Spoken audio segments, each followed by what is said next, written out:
सिंध भर में असातिज़ा का आज से तदरीसी अमल के बॉयकॉट का ऐलान सामने आया है। सिंध भर में असातिज़ा का आज से सिंध भर में तदरीसी अमल के बॉयकॉट का ऐलान सामने आया। सदर गेस्टा अशरफ खासखेली के मुताबिक आज सरकारी स्कूल्स में कोई क्लासेस नहीं होंगी। मजीद जानेंगे जियो न्यूज़ के नुमाइंदे कमर अली मस्तोई से। कमर, बताइएगा, सिंध भर में असातिज़ा का आज तदरीसी अमल के बॉयकॉट का ऐलान सामने आया है, मजीद क्या डिटेल सामने आई हैं? जी बिल्कुल, गवर्नमेंट स्कूल टीचर एसोसिएशन की जानिब से सिंध भर में आज तदरीसी अमल रोक दिया गया है। असातिज़ा का कहना है कि गुज़िश्ता रोज जो असातिज़ा पर तशद्दुद हुआ है उसके खिलाफ जो है वो सिंध भर में तदरीसी अमल मुअत्तल रखेंगे। साथ साथ उनका ये भी कहना है कि उनके जो मुतालबात हैं इसमें टाइम स्केल, प्रमोशंस और दीगर अलाउंसेस समेत 8 जो उनके मुतालबात हैं, जब तक वो नहीं माने जाते तब तक जो है वो तदरीसी अमल मुअत्तल करेंगे। उनका ये कहना है कि गुज़िश्ता रोज अपने हक के लिए सड़कों पर आए थे, ताहम इंतजामिया जो है हमेशा की तरह उनके मुतालबात मानने से इनकार कर रही है।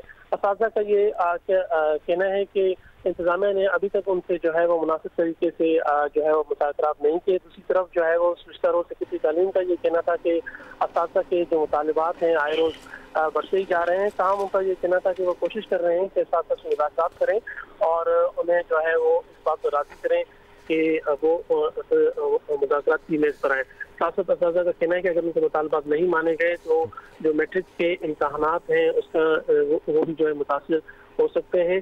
गुज़िश्ता रोज असातिज़ा पर तशद्दुद के खिलाफ आज सिंध भर में गवर्नमेंट स्कूल की जानिब से स्कूल में तदरीसी अमल मुअत्तल कर दिया गया है। ठीक है कमर, बहुत शुक्रिया अपडेट करने के लिए। कराची से ही खबर दें, मुतालबात मंजूर। पोर्ट कासिम डाक वर्कर्स का धरना खत्म करने का ऐलान सामने आया है। पोर्ट कासिम डाक वर्कर्स यूनियन का 186 दिन से धरना जारी था।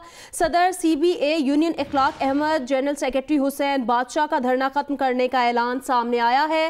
मुज़ाकरात की कामयाबी में MNA गुल जफर खान और दीगर ने किरदार अदा किया। पोर्ट कासिम अथॉरिटी ने रोके हुए कार्ड्स पर दस्तखत कर दिए हैं। यूनियन रहनुमा का यह मौक़िफ़ है, जबकि MNA गुल जफर खान का कहना है कि वज़ीर आज़म के खुसूसी दिलचस्पी से वर्कर्स के मसाइल हल हो गए। वज़ीर पोर्ट ने भी मस्बत किरदार अदा किया।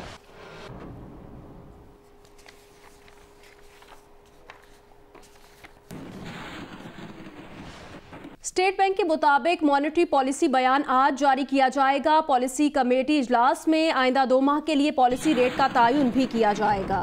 मॉनेटरी पॉलिसी बयान प्रेस रिलीज के जरिए जारी होगा। स्टेट बैंक के मुताबिक पॉलिसी रेट की मौजूदा शरह 10.25% है। मालियाती शोबे की अक्सरियत शरह सूद में इजाफे की तवक्को कर रही है।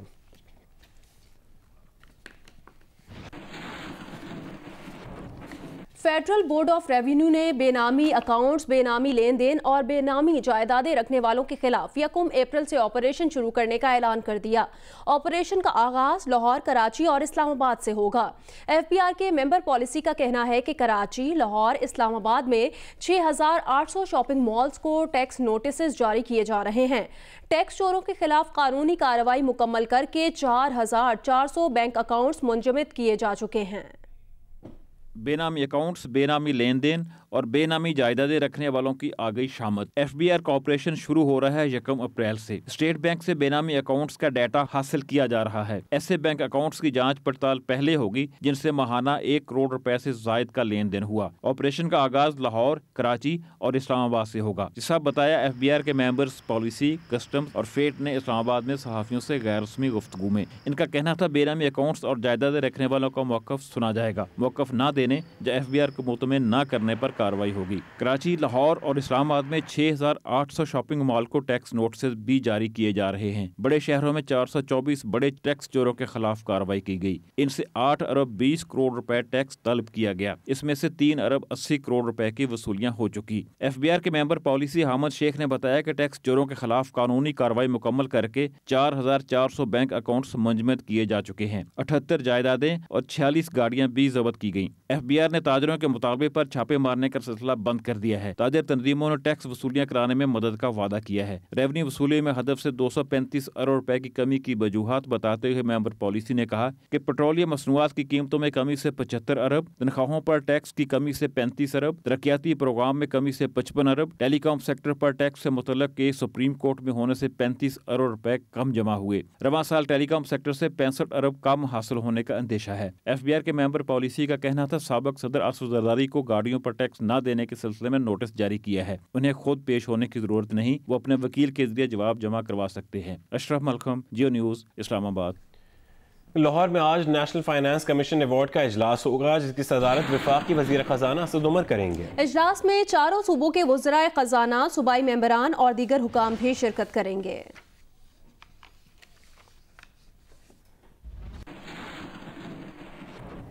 वजीर आज़म इमरान खान आज बलोचिस्तान के एक रोज़ा दौरे पर कोयटा और गवादर जाएंगे। वजीर आला बलोचिस्तान का कहना है इमरान खान सी पैक के मगरबी रूट का बाकायदा संगे बुनियाद भी आज रखेंगे। अब तक इस मंसूबे की सिर्फ तख्तियां ही लगी हैं।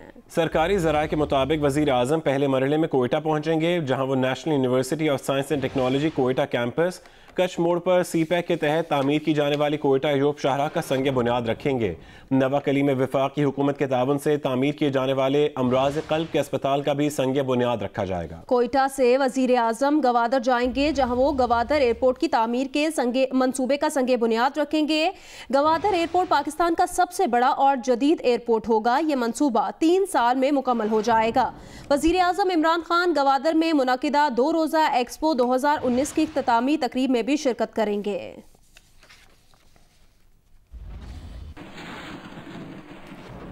मौसम के हवाले से आगाह करें। महकमे मौसमियात के मुताबिक आज खैबर पख्तूनख्वा, इस्लामाबाद, रावलपिंडी, सरगोदा, गुजरांवाला, लाहौर, फैसलाबाद डिवीजन, कश्मीर और गिलगित बल्तिस्तान में चंद मकामात पर गर्द आलूद तेज हवाओं और गरज चमक के साथ बारिश मुतवक्के है। कराची, हैदराबाद, सक्खर, डेरा गाजी खान, मुल्तान, बहावलपुर और साहिवाल डिवीजन में गर्द आलूद हवाएं चल सकती हैं।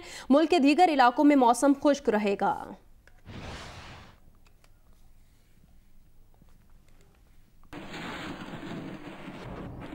आगे बढ़ते हैं। गंदम की खरीदारी में हुकूमती अदम दिलचस्पी के सबब गंदम के काश्तकार निजी ताजरों के हाथों लुटने लगे हैं। जिला बदीन समेत ज़ेरीन सिंध में निजी ताजर गंदम की खरीदारी इंतहाई कम कीमत पर कर रहे हैं। मजीद बता रहे हैं मोहम्मद हनीफ जई। देखिए, ज़िला बदीन में गंदम के काश्तकार शदीद परेशानी के शिकार हैं, क्योंकि ज़िला भर में काश्त की जाने वाली गंदम पक्का तैयार हो चुकी है और अक्सर इलाकों में इसकी कटाई भी हो रही है, लेकिन अब तक सरकारी तौर पर ख़रीदारी के लिए कहीं भी इंतजाम दिखाई नहीं देते। गुज़श्ता साल गंदम की खरीदारी उस वक्त शुरू की गई थी जब गंदम कट कर निजी ताजरों के गोदामों में पहुँच चुकी थी, और एक मरतबा फिर जो है वही सूरत हाल है। गंदम कट रही है और सरकारी रेट 1350 रुपये अगरचे यहाँ पर बताया जाता है, लेकिन जो निजी ताजिर हैं वो 1000 रुपया फी मन के हिसाब से गंदम खरीद रहे हैं, जिससे काश्तकारों को शदीद परेशानी का सामना है। काश्तकारों का कहना है कि जैसे ही काश्तकार जो है वो अपनी फसल औने पौने और सस्ते भाव निजी ताजिरों को फरोख्त करता है, तो उसके बाद सरकारी सतह पर मराकज़ कायम करके निजी ताजिरों से तो गंदम खरीदी जाती है, लेकिन काश्तकारों को फ़ायदा नहीं दिया जाता, और इसके नतीजे में न सिर्फ काश्तकार बुरी तरह माली मसाइल का शिकार हैं, बल्कि ज़रूरी शोबे को भी नुकसान पहुँच रहा है। गुजरांवाला में सजने वाले ऑटो शो में पुरानी गाड़ियों ने चमचमाती हुई नई गाड़ियों को भी पीछे छोड़ दिया। रिपोर्ट कर रहे हैं जियो न्यूज़ के नुमाइंदे राना अंसर। गुजरांवाला में ऑटो शो के नाम से गाड़ियों का सालाना मेला सजाया गया। मेले में शहर भर से खूबसूरत, मुनफरिद, नई और पुरानी तर्ज की 300 से ज्यादा गाड़ियों को लाया गया।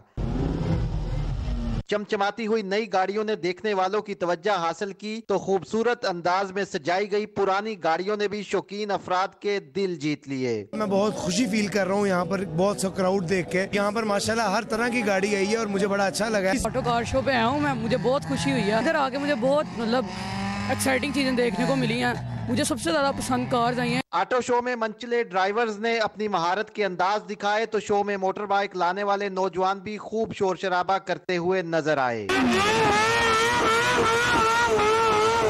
शहरियों ने अपनी पसंदीदा गाड़ियों के साथ सेल्फियां बनाई और मंचले ड्राइवर्स के दिलचस्प अंदाज भी मोबाइल कैमरों में महफूज करते रहे। कैमरामैन सजाद अली के साथ राना अंसर, जियो न्यूज़, गुजरांवाला। पुलवामा हमले के डोजियर पर पाकिस्तान का भारत को जवाब। तर्जुमान दफ्तर खारजा की ब्रीफिंग में कहा गया है कि पुलवामा हमले में पाकिस्तान मुलविस नहीं, किसी फर्द का इनफरादी हैसियत में भी पुलवामा के साथ अभी तक कोई ताल्लुक सामने नहीं आया। बताया कि भारत के डोजियर में 90 से ज्यादा अफराद के नाम थे। डोजियर में पुलवामा वाक़े में मौलाना मसूद अजहर के मुलविस होने का कोई दावा नहीं है। इस सिलसिले में भारत से मजीद शवाहिद और मालूमात मांगी हैं।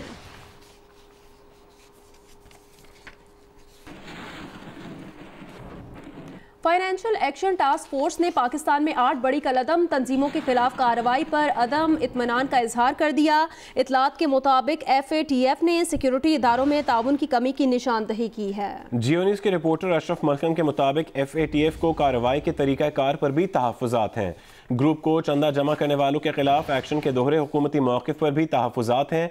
एशिया पैसिफिक ग्रुप ने इब्तदाई रिपोर्ट में खामियों की निशानदही कर दी।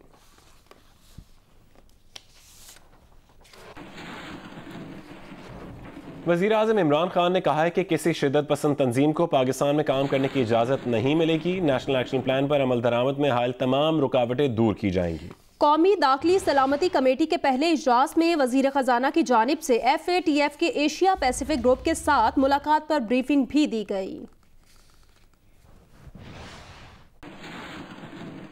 वज़ीर आज़म इमरान खान ने कहा, नेशनल एक्शन प्लान तमाम सियासी जमातों का मुत्तफ़िका मुआहिदा है, इस पर मुकम्मल अमल दरामद किया जाएगा। वज़ीर आज़म ने दहशतगर्दी के खिलाफ जंग में सिक्योरिटी इदारों की कुर्बानियों को सराहते हुए कहा कि इन्हीं कुर्बानियों की बदौलत दहशतगर्दी के खिलाफ जंग में नुमाया कामयाबियाँ मिली और मुल्क में अमन कायम हुआ। किसी शिद्दत पसंद तंजीम को पाकिस्तान में काम करने की इजाजत नहीं। अपनी सरजमीन को दहशतगर्दी की कार्रवाइयों के लिए किसी सूरत इस्तेमाल नहीं होने देंगे। इजलास में माहिरीन पर मुश्तमिल एक वर्किंग ग्रुप बनाने का भी फैसला किया गया, जो कि नेशनल एक्शन प्लान पर मुकम्मल अमल दरामद के लिए इदारों के दरमियान राब्ते का काम करेगा। आगे बढ़ते हैं। नेशनल स्नूकर चैंपियनशिप में असजद इकबाल, अली हैदर, मोहम्मद बिलाल और जुल्फ़कार अब्दुल कादिर सेमीफाइनल में पहुंच गए। आज होने वाले दोनों सेमीफाइनल्स पाकिस्तान का पहला स्पोर्ट्स चैनल जियो सुपर बराह रास्त नशर करेगा। कराची में जारी इवेंट के क्वार्टर फाइनल मरहले में 2 अपसेट देखने में आए। दिफाई चैंपियन मोहम्मद आसिफ अपनी कामयाबियों का तसलसल बरकरार नहीं रख सके। उन्हें जुल्फ़िकार कादिर ने पूरे 9 फ्रेंड्स के दिलचस्प मुकाबले के बाद 5-4 के स्कोर से शिकस्त दी। टॉप सीड बाबर मसीह को असजद इकबाल के हाथों नाकामी हुई। मोहम्मद बिलाल ने मोहम्मद एजाज को और पहली बार सेमीफाइनल खेलने वाले अली हैदर ने आगा बिलावल को मात दी। जुम्मे को इवेंट के दोनों सेमीफाइनल्स खेले जाएंगे, जिसमें असजद का मुकाबला अली हैदर और बिलाल का मैच जुल्फ़िकार हैदर से होगा। ये मैचेस पाकिस्तान के पहले स्पोर्ट्स चैनल जियो सुपर पर बराह रास्त नशर किए जाएंगे। स्पेशल ओलंपिक्स वर्ल्ड गेम्स में मेडल जीतने वाले एथलीट्स ने वज़ीर आज़म इमरान खान से मिलने की ख्वाहिश का इजहार कर दिया। पाकिस्तानी एथलीट्स ने स्पेशल ओलंपिक्स वर्ल्ड गेम्स में सोने के 19, चांदी के 28 और कांसी के 18 मेडल्स जीते। पाकिस्तान के स्पेशल एथलीट्स गेट टुगेदर के लिए कोचेस के हमरा पंजाब स्टेडियम में इकट्ठे हुए। उन्होंने वज़ीर आज़म इमरान खान से मिलने की ख्वाहिश जाहिर की। सब मेडल जीत के आए, हम सब चाहते हैं कि हम वज़ीर आज़म इमरान खान से मिलना चाहते हैं। बच्चे में हिस्सा लिया था, मैंने ना मेडल 3 जीते हैं। 2 टाइम मेहनत की है और ट्रेनिंग करता रहूँ और फिर ये मेडल वगैरह हासिल किए। अबू धाबी गया हूँ। कोचेस का कहना है कि कौमी athletes special Olympics world games में हाई डिवीजन के मुकाबलों में शरीक हुए हैं। अब तवज्जो विंटर स्पेशल ओलंपिक्स पर है। पहले जो मेडल्स आते थे और इस दफ़ा जो मेडल्स आए उसमें फ़र्क ये कि हम इस वक्त सुपर हाई एबिलिटी जो था कंपटीशन, जो सुपर हाई डिवीजन थी, उसमें जाके कंपटीशन किए हैं। हमारी जो प्रिपरेशन थी, जो मेरी जो तैयारी थी वो तो गोल्ड की थी, क्योंकि लास्ट टाइम जो लॉस एंजलिस में हम लोगों ने जो वर्ल्ड गेम्स में ब्रॉन्ज मेडल लिया था। पाकिस्तान स्पेशल ओलंपिक्स का मानना है कि खिलाड़ियों ने बेपनाह सलाहियतों का मुजाहरा किया है। ये मुआशरे और हुकूमत की तवज्जो चाहते हैं। हमें जब जाते हैं तो हमें ऐसा लगता है कि हम लोगों के पीछे फिर रहे हैं, भीख मांगते। हमें उनको सपोर्ट करना चाहिए, जैसे लोगों को हर फेडरेशन को पैसा देते हैं हमें भी दे। स्पेशल एथलीट्स ने हमेशा की तरह आलमी सतह पर खास परफॉर्मेंस का मुजाहरा किया। वो चाहते हैं कि उनकी ख्वाहिशात को अहमियत दी जाए। कैमरामैन जवाद हैदर के साथ सुहेल इमरान, जियो न्यूज़, लाहौर। साबिक वज़ीर आज़म या मोहम्मद नवाज शरीफ आज फिर तिब्बी मुआयना कराएंगे। गुज़िश्ता रोज़ नवाज शरीफ का शरीफ मेडिकल सिटी कॉम्प्लेक्स में 1 घंटा 45 मिनट तक तिब्बी मुआयना किया गया। ज़ाती मौलिज डॉक्टर अदनान की मौजूदगी में डॉक्टर्स ने नवाज शरीफ के मुख्तलिफ टेस्ट करने के साथ खून के नमूने भी हासिल किए। डॉक्टर्स के मुताबिक रिपोर्ट्स आने पर इलाज का तयन किया जाएगा और लंदन में डॉक्टर लॉरेंस से भी मुशावरत की जाएगी।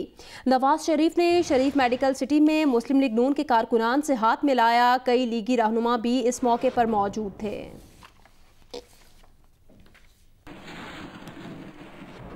जिला घोटकी की तहसील डहरकी से मुबैना तौर पर अगवा की जाने वाली हिंदू लड़कियों के मामले में नया मोड़ आ गया। लड़कियों को मुसलमान करके उनसे शादी करने वाले सफदल कुबर और बरकत मलिक पहले से शादीशुदा और बच्चों वाले हैं। दूसरी शादी करने पर दोनों की बीवियां बच्चों को छोड़कर मैके चली गईं।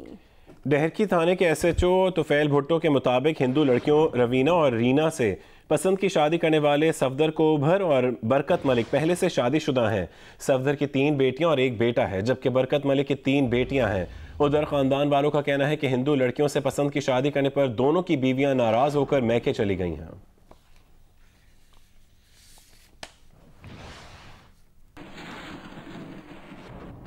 मुजफ्फरगढ़ में मुसाफिर बस बेकाबू होकर ट्रक से जा टकराई। हादसे में 3 अफराद जाँ बहक और 20 से ज़ायद जख्मी हो गए। मुजफ्फरगढ़ में झंग रोड पर दरी अड्डे के करीब मुसाफिर बस बेकाबू होकर सड़क किनारे खड़े ट्रक से जा टकराई। रेस्क्यू के मुताबिक हादसे में बस में सवार 3 मुसाफिर मौके पर ही जाँ बहक हो गए, जबकि 20 से ज़ायद मुसाफिर जख्मी हुए।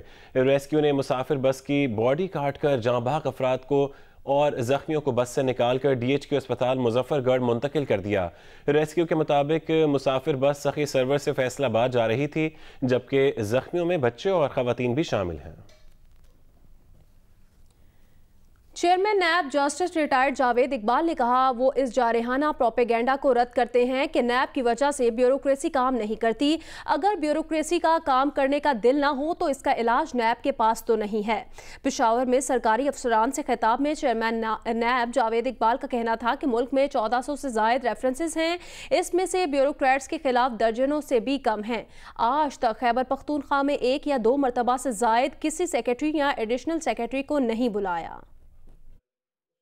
और अगर ब्यूरोक्रेसी फैसले नहीं करेगी तो हम आगे कैसे चलेंगे? क्योंकि देखिए ब्यूरोक्रेसी मुल्क की रीढ़ की हड्डी की हैसियत रखती है। ब्यूरोक्रेसी हर गवर्नमेंट तो सिर्फ पॉलिसी बनाती है ना, पॉलिसी की इम्प्लीमेंटेशन तो फिर आगे ब्यूरोक्रेसी का काम है। तो ये मैं इस जो जारहाना प्रोपेगेंडा था कि नैब की वजह से ब्यूरोक्रेसी काम नहीं कर रही, उसको मैं मुकम्मल तौर पर रद्द करता हूँ। जस्टिस रिटायर्ड तसद्दुक़ हुसैन जिलानी को इंसाफ का आलमी एक्सीलेंस अवार्ड दिया गया। अवार्ड मजहबी आज़ादी और अक़लियतों के हुकूक के तहफ़्फ़ुज़ पर दिया गया है। जस्टिस जिलानी ने पेशावर गिरजाघर पर हमले का खुद नोटिस लिया था। नेदरलैंड के शहर दी हेग में इंसाफ के आलमी अवार्ड की तकरीब हुई। पाकिस्तान में अक़लियतों के तहफ़्फ़ुज़ और मजहबी आज़ादी के लिए खिदमात पर साबिक़ चीफ जस्टिस तसद्दुक़ हुसैन जिलानी को अवार्ड से नवाजा गया। March 28, 2019. Thank you.